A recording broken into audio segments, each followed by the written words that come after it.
Good morning students, welcome back to online classes. Class 6 subject Sanskrit. बच्चों, संस्कृत में आज हम पाठ 13 विमान यानम रचयाम पढ़ेंगे। ठीक है ना। इसका विमान किसे कहते हैं? हवाई जहाज को। ठीक है ना। विमान। तो इस पाठ का नाम क्या है कि आओ हम विमान की रचना करें, यानी कि विमान बनाए। ठीक है। तो इस पाठ में कुछ बच्चे हैं जो कि खेल खेल में विमान की रचना करते हैं। ठीक है ना। और उसको उड़ाते हैं, कागज के जैसे हवाई जहाज वगैरह बना बनाकर उड़ाते हैं। तो उसी तरीके से बनाते हैं और कल्पना करते हैं कि हमारा जो विमान है वो हवाओं के पार जाएगा, ऊंची ऊंची मंजिलों के ऊपर जाएगा और आसमान में जाएगा और दूर चंद्रलोक में, चंद्रयान में जाएगा। ठीक है। तो राघव माधव सीते ललिते विमान यानम रचयाम। ठीक है। तो पाठ में क्या बताया है? नीले गगने विपुले विमले वायु विहारम करवाम। ठीक है। विमान की रचना कर रहे हैं बच्चे। तो क्या कह रहे हैं कि राघव माधव सीते ललिते। ठीक है ना। तो एक बच्चा जो है वो सभी को आवाज लगा रहा है और कह रहा है कि राघव माधव सीता और ललित। ठीक है ना, ललिता। तो माधव, राघव, सीता और ललिता सब आओ, तुम सब आओ। ठीक है ना। विमान यानम रचयाम, यानी कि हम सब मिलकर विमान की रचना करते हैं, यानी कि हवाई जहाज बनाए।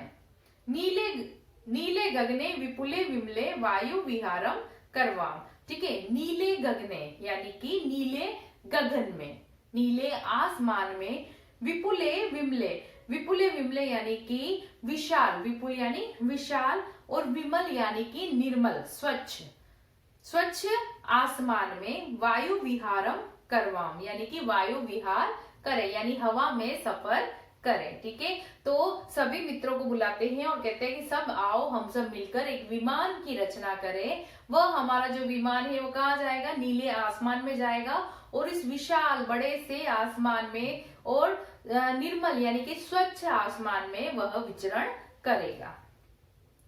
उन्नत वृक्षम तुंग भवनम क्रांतवाकाशम खलु याम कृत्वा हिमवंतम सोपानम चंदिरलोकम प्रविशाम। ठीक है। और अगले श्लोक में क्या बताया है? उन्नत वृक्षम, उन्नत यानी कि ऊंचे वृक्ष। ठीक है। उन्नत यानी ऊंचे वृक्ष। तुंग भवन, तुंग भवन यानी कि ऊंचे ऊंचे भवन, ऊंची ऊंची मीनारें।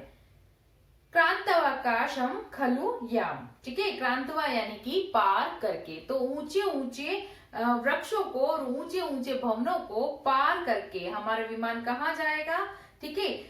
आकाशम खलु याम, और आसमान में जाए। ठीक है। हम अपने विमान में बैठेंगे और उसमें वह हमारा जो विमान है वह पेड़ों को, ऊंचे ऊंचे पेड़ों को और ऊंचे ऊंचे भवनों को पार करके आसमान में जाएगा। कृत्वा हिमवंत सोपानम। ठीक है। और हिमवंत, हिमवंतम यानी कि हिमालय। ठीक है। तो हिमालय को, जो हमारा विशाल पर्वत है हिमालय पर्वत, उसको सोपानम, सोपानम कहते हैं सीढ़ी को। ठीक है ना। तो हिमालय की सीढ़ी बनाकर चंद्रलोकम प्रविशाम, चंद्रलोक में प्रवेश करते हैं। ठीक है ना, यानी कि अंतरिक्ष में जाते हैं। तो बच्चे क्या कल्पना कर रहे हैं कि हमारा जो विमान है वह ऊंचे ऊंचे वृक्षों और भवनों को पार करके ऊंचे आसमान में जाएगा और उस विमान में बैठकर हम हिमालय की सीढ़ी बनाकर और चंद्रलोक में यानी कि अंतरिक्ष में जाएंगे। ठीक है ना। शुक्रस्य चंद्रः सूर्यो गुरुरिति ग्रहान् हि सर्वान् गणयाम विविधाः सुंदर ताराश्चित्वा मौक्तिकहारम रचयाम। ठीक है। अब बच्चे आगे क्या कल्पना कर रहे हैं, क्या कह रहे हैं? शुक्रस्य चंद्र यानी शुक्र और चंद्र, सूर्यो गुरु रीति, सूर्य और गुरु। ठीक है ना।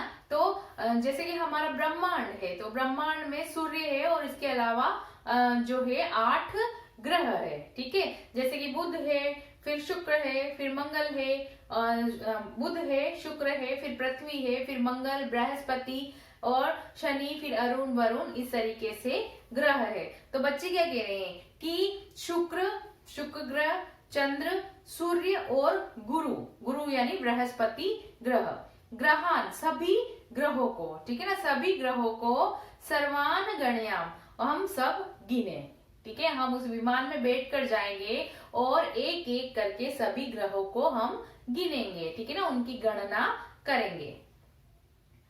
विविधा सुंदर ताराश्चित्वा मौक्तिकहारम रचयाम, और विविधा यानी कि विविध प्रकार के, अलग अलग तरह के सुंदर ताराश्चित्वा यानी कि सुंदर सुंदर तारों को चुनकर, ठीक है ना, सुंदर सुंदर तारों को चुनेंगे। हम अंतरिक्ष में जाएंगे, वहां पर ग्रहों की गणना करेंगे और सुंदर सुंदर तारों को चुनकर मौक्तिकहारम रचना यानी कि मोतियों के हार बनाएंगे, ठीक है ना, उन तारों की हम एक माला बनाएंगे।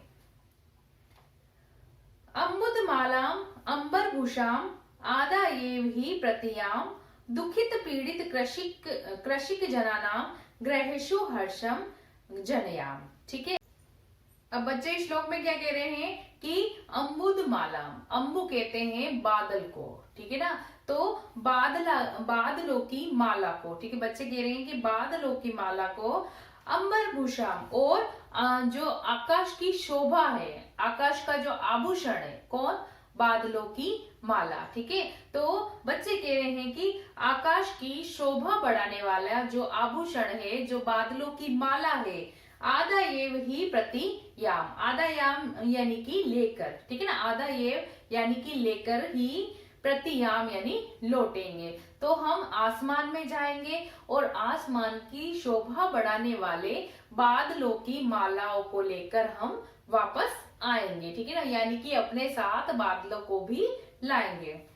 दुखित पीड़ित कृषिक जना नाम, ठीक है, और धरती पर जो दुखी और पीड़ित कृषक लोग हैं, ठीक है ना, कृषक जना नाम यानी कि कृषक लोग। अब कृषक लोग क्यों दुखी है, क्योंकि उनकी फसल नहीं हो रही है। क्यों नहीं हो रही, क्योंकि पानी नहीं है। तो हम साथ में जाएंगे और बादल लेकर आएंगे और बादल बरसाएंगे, जिससे कि जो दुखी और पीड़ित कृषक लोग हैं, ग्रहेषु हर्षम जनयाम, उनके घर में प्रसन्नता का संचार होगा।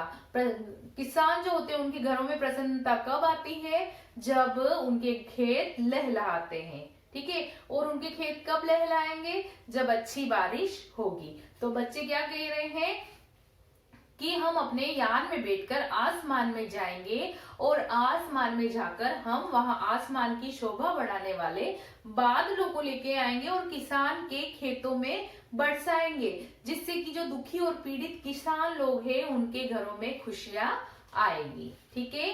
तो बच्चों ये कविता हमने पढ़ी। इस कविता में बच्चे जो हैं, छोटे छोटे बच्चे हैं, वो कल्पना कर रहे हैं और एक मतलब कि कागज के हवाई जहाज बनाकर कल्पना कर रहे हैं कि हम इसमें बैठकर और इन ऊंची जो मीनारें हैं, जो इमारतें हैं और जो वृक्ष है, उनको पार करके कहाँ जाएंगे, अंतरिक्ष में जाएंगे, खुले आसमान में विचरण करेंगे और आसमान से हम क्या लेके आएंगे, अंतरिक्ष में जाएंगे तो हम क्या करेंगे, तारों की माला बनाएंगे। और अगर हम आकाश में उड़ेंगे तो आकाश में जो बादल है उन बादलों को लेकर आएंगे और किसानों के खेतों में बरसाएंगे, जिससे कि किसानों के घरों में खुशहाली आएगी, ठीक है।